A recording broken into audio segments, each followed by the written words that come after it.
Well, of course, the Conservative Party is looking for a new leader, and so far only a few have been brave enough to throw their name in. One of those contestants is with me now, Kellie Leitch, a doctor, a surgeon, a member of Parliament, and now leadership contender. Welcome.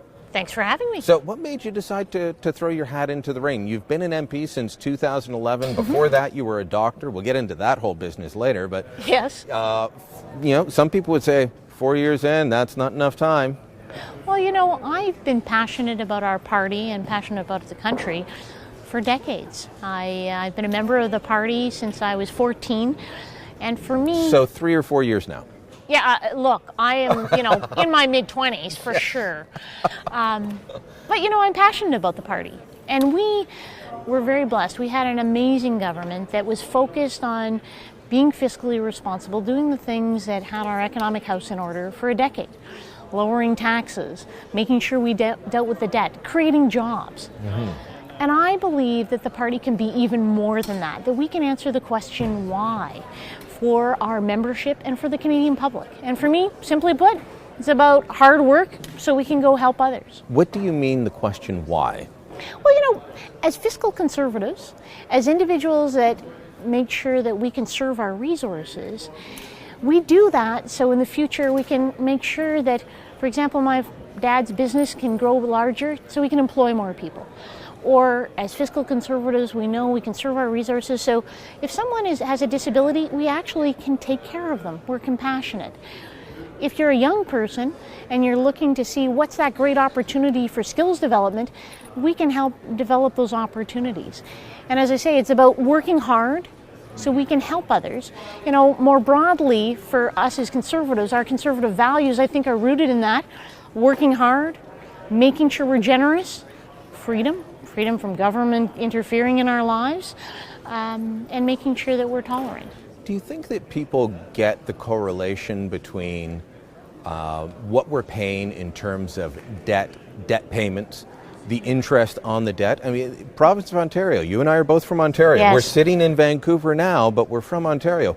It's $11 billion. It's about $1 billion a month almost that we're spending because it's north of $11 billion. At the federal level, it's still $30 billion. Oh, these are so enormous how many numbers. people could you help? If you really care, if the people on the left really care about helping the less fortunate, how many people could you help if you weren't spending $30 billion just on the interest payments? Well, think about it. You're at home and you've bought a house and then you get a second mortgage and then you get a third mortgage. This sounds good. What can you actually then do to make sure you're taking care of your family, or do you have enough money to donate to a local charity? The answer to that is no. And that's what's happening right now with our Liberal government. They are mortgaging us to the hilt. And that means that we actually can't be generous as a nation to those people that need it the most. When we're fiscally conservative, when we conserve our own resources, we actually can take care of others. And I know this party is the party that's going to be able to do that in the future. Taking care of our armed forces, making sure that they have the tools they need to defend our democracy abroad and help others come to democracy, but also making sure people here at home are taken care of. What would you say then to convince people that are enamored with the current government, enamored with, there's a honeymoon going on. There are people who, some voted for Conservatives in the last election, didn't in 2015, or they just suddenly got excited about politics. How do you get those people and get them to switch from red to blue? Well, I think at core, all Canadians share a certain identity. They share the same values, and those values are conservative values. People go out and work hard in this country so they can take care of their families. People in this country, and people who have come to this country recently, or even my family that came in the 1800s, came here because they thought this was the land of equality of opportunity, that they could accomplish what they wanted. Mm-hmm. The Liberal government isn't creating those opportunities. In fact, as we were just talking about, is creating this enormous amount of debt that will just weigh people down. I believe that those conservative values are the ones that have to be represented in government. Hard work that's rewarded, generosity, freedom, and as I say, freedom from government interfering in your business, and freedom also that we fight for abroad. Okay, let me throw this at you quickly then. You were on my radio program recently talking about your leadership ambitions and the contest that's going on right now. The other day I had somebody call in and say, We were speaking about Stephen Harper's legacy, and they said, well, you have to realize, Brian, Canada is a liberal country. What would you say to that person to get them to say, no, I'll consider voting Conservative and I'll consider voting for Kellie Leitch? I would say that the Canadian identity is grounded in conservative values.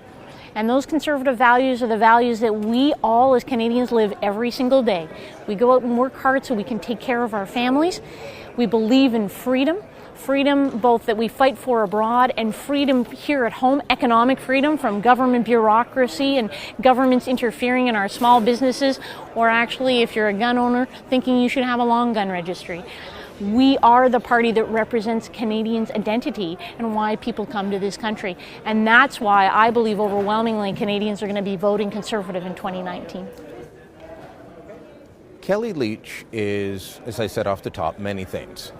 Okay. You used to be a doctor. Well, you I still are am a doctor. I know that, like other doctors, I remember speaking with Keith Martin when he was in Parliament. He used to go and do rounds now and again, or practice, because you guys have to keep up your skill set. Right. But that's not your primary occupation now.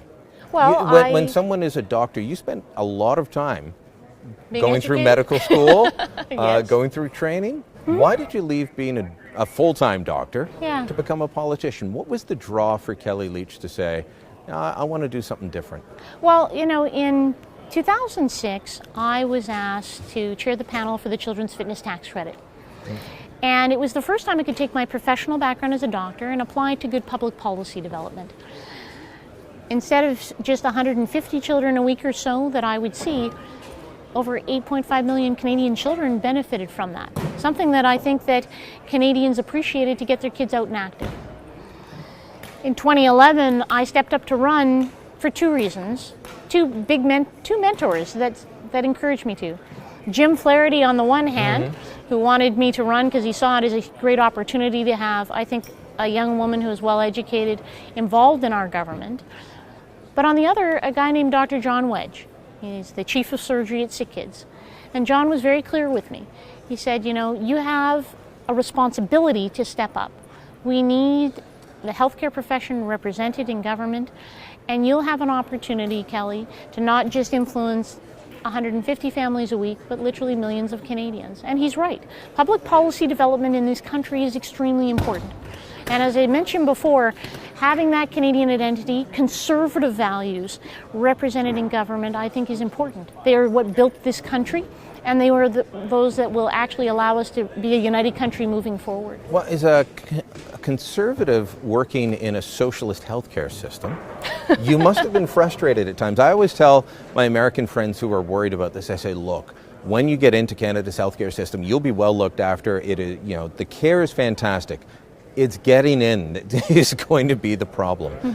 What were your frustrations as a conservative working in a nationalized healthcare system? Well, look, I think that right now, and I still practice medicine, I do call at the Children's Hospital in Ottawa. I'm there as a volunteer. And what's frustrating for me is that I was part of a government that was fiscally responsible, and therefore, because of that, was able to increase transfer payments on the health side to provinces like the one I live in now, in Ontario, and across the country. But we didn't see the results of that fiscal responsibility in the operating room. We saw and we see lineups getting longer. We see people, like families in Ontario who have children with autism, not having access to care. Even though the money's there. You know, we were, and our government, I think, was very proud of the fact that we increased those transfer payments so that Canadians could get the services they need, Canadians could be taken care of. We were out working hard so that we could help others. The Liberal government in Ontario, and I think we'll see the same with the Liberal government federally, they do not understand that you actually have to generate wealth to be able to pay it forward. And in my operating room, and parents with autistic children across the province of Ontario are realizing it now, those services are just simply not available because their government hasn't been fiscally responsible. Operating room. My operating room, What did you do? I'm a pediatric orthopedic surgeon. Okay, so explain that. So I take care of kids that jump off swing sets and break bones. Okay. You know, and so when I was in full-time practice, portion of my practice were kids that were trauma, so fell off a swing set or broke their ankle playing hockey. And a big portion of my practice were children with significant disabilities, cerebral palsy, many of them full-time wheelchair users. Now I do trauma call, and so I meet kids. So you're at CHO, the Children's Hospital of Eastern Ontario. Ontario. When you're in Ottawa, you pop in there and Well, I do call on the regular call schedule like everyone else. So Okay. we see kids in the emerge, and I operate on them. It was very amusing. A few weeks ago, I saw a mom, and I saw their little girl, and I talked to the little girl. She was about 6. Went in, fixed the elbow, went back out to the waiting room, and I'm talking to Mom like I'm talking to you. I don't know if you have kids or if they've 4. ever had had any surgery. I'm talking to Mom, explaining what we did, and I'm talking to Mom. Mom's looking at me and looking above me and looking at me and looking above me and looking at me. So I looked above me, and it was me on the TV. Very awkward, very awkward. And there was this pause. It was like, and I was like, oh no, here it comes. Like, Mom's gonna be mad. Oh no, like. And I sort of steeled myself, and then Mom looked up and she goes, I'm a labor lawyer, I should know who you are. I was like, phew, good grief, I survived. But, that Mom then talked to me about what she was really concerned about. And I think when a parent puts their most precious asset in your hands, when you then go and they realize that you're another type of public servant or you're an elected official, they talk to you about what's important to them. And for her, it was her son getting a job.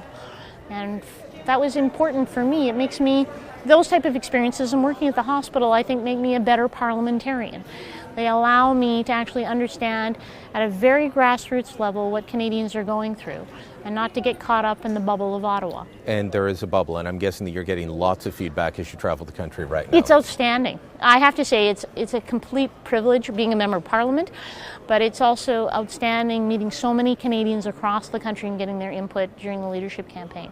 And it's quite humbling to have people step up and offer to volunteer and help on the campaign.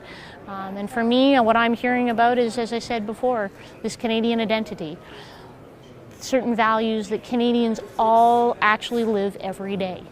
We go out and work hard so that we can take care of our families.